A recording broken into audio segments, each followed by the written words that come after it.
Hier, il y a eu un coup de fil commun entre Emmanuel Macron et Olaf Scholz, au président russe. Comment voyez-vous l'évolution du ticket franco-allemand? L'Allemagne, qui est en train de renoncer à son pacifisme historique, qui va augmenter son budget militaire. Qu'est-ce qui peut sortir de tout ça? Déjà, ça, c'est quand même historique. De la même façon, on le sait, ça a été beaucoup commenté à juste titre que les écologistes allemands, qui sont beaucoup plus raisonnables et responsables, approuvent aussi cette évolution. Maintenant, c'est là aussi, moi, je n'ai jamais partagé l'admiration pour Angela Merkel, qui a été largement promue.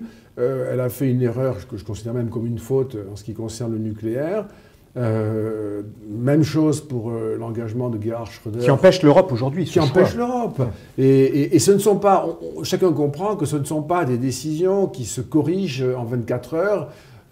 Ça n'a pas de sens. Donc le résultat, on le sait, c'est que les Allemands, ne voulant décidément pas sortir de la sortie du nucléaire, vont aller vers le charbon. Voilà, donc tout est un peu bouleversé. Je ne vois pas les Allemands disposer de leur pleine liberté sur le plan énergétique. Ils l'ont voulu, c'est malheureux, mais nous en sommes tous un peu maintenant les prisonniers. Les prisonniers, exactement. Et sur le plan militaire, je trouve que c'est une très bonne nouvelle. Il faudra qu'on arrive à construire ensemble quelque chose.